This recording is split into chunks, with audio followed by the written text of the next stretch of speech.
जिंदाबाद जिंदाबाद जिंदाबाद। आवाज दो हम एक हैं, आवाज दो हम एक हैं। तानाशाही नहीं चलेगी, नहीं चलेगी, नहीं चलेगी। गुंडागर्दी नहीं चलेगी, नहीं चलेगी, नहीं चलेगी। अपना हक लेके रहेंगे, लेके रहेंगे, लेके रहेंगे।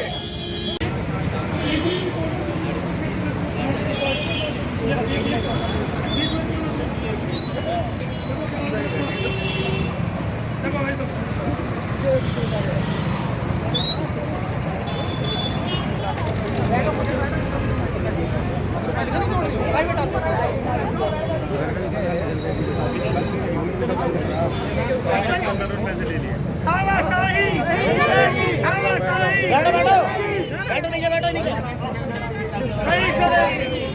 अपना हक लेके रहेंगे, लेके रहेंगे, लेके रहेंगे। अपना हक लेके रहेंगे, लेके रहेंगे, लेके रहेंगे। व्यापारी एकता जिंदाबाद, व्यापारी एकता जिंदाबाद, व्यापारी एकता जिंदाबाद। भीड़ लगी। ये मामला कल से हमारे संज्ञान में आया। हमने पार्टी से बात की कि कम से कम अगर जर्जर अवस्था में है और मुरादनगर कांड ना दोहराया जाए, हम भी चाहते हैं कि ना दोहराया जाए, लेकिन वो जर्जर अवस्था में है।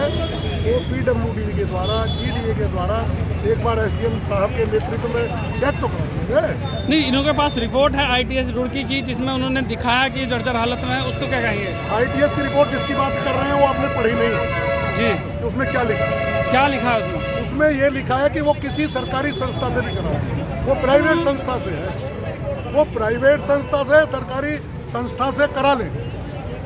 तो नगर पालिका ने भी इन्हें NOC दे दिया है तोड़ने के लिए, कह दिया कि आप इसे तोड़ सकते हैं बिल्डिंग को, तो उसके बारे में क्या? नगर पालिका से तो मेरी कल बात हुई थी, उन्होंने कहा कि हम बैठ के बात कराएंगे व्यापारियों को। हमारा ये कहना है व्यापारी के साथ बैठ तो लिया जाए। व्यापारी का क्या गुनाह है? व्यापारी का क्या गुनाह है? ठीक है, व्यापारी किराया दे रहा है ना, और जर्जर अवस्था में उसे लिखित में दे दे कि जब हम दुकान बना करके दे देंगे। दुकान के बदले दुकान। 9 व्यापारियों का मामला कोर्ट में विवादित चल रहा है, उसके बाद भी बिल्डिंग तोड़ी जा रही है, इसके बारे में आप क्या? बिल्कुल गलत है। तो जो अधिकारी इसमें दोषी हैं, क्या उनके ऊपर कार्रवाई की मांग कर रहे हैं? कार्रवाई नहीं, हम शिकायत करेंगे और हमने देख लिया, अब के बाद कोई ईंट नहीं तोड़ी गई। जी, क्या मामला है सारा का सारा? ऐसा है, ये व्यापारियों की दुकानों को तोड़ा जा रहा है बिना सिर्फ एक खाली IT रुड़की की उसकी रिपोर्ट लाकर, जो कि प्राइवेट है, गवर्नमेंट की है नहीं। और सबसे बड़ी बात ये कह रहे हैं कि जर्जर अवस्था में हमारे सामने इससे भी पुरानी तहसील है। यहाँ के शहर की कम से कम 70% कॉलोनियाँ पुरानी, अगर सबकी जांच करा जाए तो सबकी तोड़ी जानी चाहिए। कोई एक की क्यों तोड़ के इन व्यापारियों के साथ, इन लोगों के साथ इनका रोजगार छीना जा रहा है? तो हम लोगों का यही कहना है कि शासन यहाँ पे खुद खड़े होकर, प्रशासन यहाँ पे तुड़वा रहा है, बिल्डिंग तुड़वा रहा है। चौकी इंचार्ज साहब यहाँ पे, उनके सामने लोग तोड़ रहे हैं, लेकिन रोका कोई नहीं जा रहा। ये अभी के अभी अगर गिर जाए तो लोगों का भी नुकसान होगा, इन व्यापारियों का नुकसान होगा। क्या माननीय न्यायालय का कोई आदेश है इनके पास? इनके पास आदेश है, लेकिन हमारी SDM साहब से वार्ता हुई थी, उन्होंने कहा था कि अभी आप लोगों से बिना बात करे कुछ नहीं होगा। ये जानबूझकर किसी न किसी षड्यंत्र से इसको तोड़े जाने का काम आज किया गया। निर्दोष जी, क्या मामला है सारा जो आज इतने सारे व्यापारी संगठन, दिनेश सिंघल और भी कई राजनीतिक पार्टी यहाँ पर इकट्ठा हुई है, क्या मामला है? ये मामला यहाँ पे मोदीनगर में नाले के पास स्थित एक श्याम सिंह बिल्डिंग का मामला है। बहुत पुरानी बिल्डिंग है। इसमें मामला चल रहा है कि इसमें लगभग 10, 15, 20 दुकानदार हैं, उनको खाली कराने का दबाव बनाया जा रहा है, और एकदम से दबाव बनाया जा रहा है कि बहुत जल्दी से खाली कर दो। फिर हमने पता चला कि क्या मामला है इसमें। 2-3 दिन से हम लोग इसमें मामले में जानकारी लेने में लगे हुए हैं, तो पता चला कि इसकी जांच कराई गई है ITI रुड़की संस्थान से। ये बिल्डिंग जर्जर हालत में है और इसको तोड़कर दोबारा बनाया जाएगा। लेकिन एक प्राइवेट संस्थान से ये जांच कराने के बाद वो साबित नहीं होती कि बिल्डिंग ये क्षतिग्रस्त हालत में। लेकिन फिर हम इसी बारे में कल ADM साहब से मिले। ADM साहब ने कहा कि मैं इसको देखता हूँ। फिर हम कल उनके सामने एक नई टीम गठन करने का हमको एक तरह से बात बोली गई कि हम इसका गठन करेंगे, लेकिन पता नहीं इतनी जल्दी क्या हो गई, क्यों SDM की बात भी नहीं सुनी गई और आके आज यहाँ पे जो है मशीन चला दी गई। अगर ये बिल्डिंग इतनी ही क्षतिग्रस्त है, इतनी ही बेकार है, उसको मशीनों से क्यों तोड़ा जा रहा है? वो तो 2 हथौड़े मारो बाहर आ जाएगी। लेकिन इसमें कहीं ना कहीं कुछ ना कुछ शंका है और ये इसकी जाँच होनी चाहिए हर तरीके से। अरे तुम्हारे आदमी ये सुविधा खड़े हैं यार मेरे। यार वकील साहब ये झूठ बात मत बताया ऐसा है झूठ का क्या दिखाई मैं लेट हो लेट कब तो आए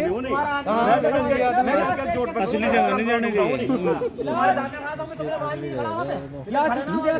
हम तो खड़े रहते तो क्या हो गया फिर तो मैं वही तो कह रहा हूं तुम कह रहे हो ना अब जो जहां आप बाहर जो हटवाना चाहते हैं वहां हटवा लो हमको मना कर रहे हैं ठीक है, उसके बाद हम तो कह रहे हैं आपकी बात मान ली, कोई रिपोर्ट आई है हम भी जीडीए को बुला करके टेस्ट करा लें। पीडब्ल्यूडी से DDA भी है और दूसरी हमारे पास तो आर्किटेक्ट की रिपोर्ट है, उसमें भी लिखा हुआ है कि जर्जर स्थिति में नहीं है, वो भी सबमिट है कोर्ट। उसके बाद भी हम ये कह रहे हैं कि इस माहौल को खराब मत कराओ। ये तो व्यापारी है सीधे साधे बैठे हैं, हमें जरूरत नहीं है बैठने की धरने पे। धरने बैठने क्या जरूरत है, हम कमजोर थोड़ी है, हम धरने बैठेंगे। अमित जी, श्याम सिंह बिल्डिंग में क्या मसला है? आज सुबह से आप व्यापारी संगठन के इतने भी लोग हैं यहाँ पर इकट्ठा है। यहाँ पे श्याम सिंह बिल्डिंग की जो है अंकुर नेहरा जी की है। जब तक यहाँ पे इनके पिताजी थे, एक भाईचारे के रूप में यहाँ सब व्यापारियों से नॉर्मली किराया लिया जा रहा था और आराम से खुशी खुशी ये लोग अपना व्यापार कर रहे थे। अब यहाँ पे 10 व्यापारी काबिज है जिन्हें ज़बरदस्ती यहाँ से डरा के धमका के भगाया जा रहा है। ये मामला माननीय न्यायालय में लंबित है और दोनों ही पक्ष वहाँ पे लड़ रहे हैं, लेकिन उसके बाद भी अवैध रूप से अपनी बिल्डिंग को ये तोड़ने का काम कर रहे हैं, व्यापारियों को डरा के धमका के काम करवा रहे हैं। और इस मामले में कोई भी शासन प्रशासन के लोग जो हैं बिल्कुल भी व्यापारियों का साथ नहीं दे रहे हैं। मुझे बड़ी शर्म आ रही है और कहने में कोई संकोच नहीं है कि ये व्यापारियों की सरकार है और आज व्यापारियों की उत्पीड़न है, फिर भी 1-2 जनों को छोड़ के, 1-2 जनप्रतिनिधियों को छोड़ के कोई भी यहाँ खड़े होने को तैयार नहीं है।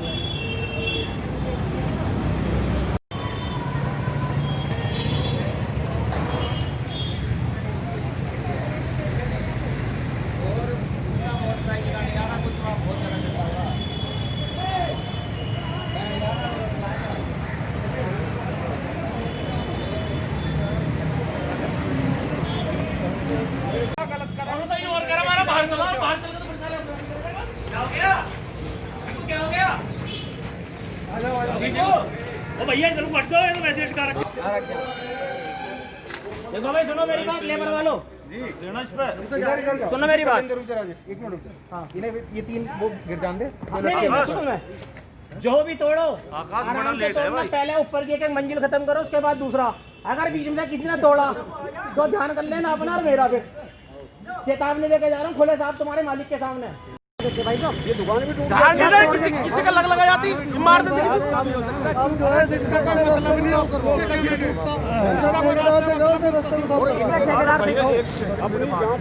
एक आख्या दो के खिलाफ रिपोर्ट दर्ज ठेकेदार से तो ऐसे बात हो रही है जैसे साला घर का रिश्तेदार हो। रिपोर्ट दर्ज करो। हाँ भाई मैं कर रहा हूँ, हाँ भाई मैं करूँगा। उसे 2 मिनट में उसे भी निकालो। इसमें ये मलबा कहीं जावे ना, साइड में करवा दो बिल्कुल। कुछ प्राइवेट बस चालकों द्वारा उत्तर प्रदेश परिवहन के लोगों, उस बस के कलर तथा उत्तर प्रदेश परिवहन इस प्रकार लिखवाते थे कि लोगों को भ्रम होता था कि उत्तर प्रदेश रोडवेज की बस है। इस पर आज वरिष्ठ पुलिस अधीक्षक महोदय के द्वारा कार्रवाई कराई गई, जिसमें कुछ बसों को पकड़ा गया है। ARM रोडवेज के तहरीर लेकर के इनके खिलाफ 420 का मुकदमा पंजीकृत कराया जा रहा है। कुछ बसों का चालान भी किया गया है। आगे भी कार्रवाई जारी रहेगी।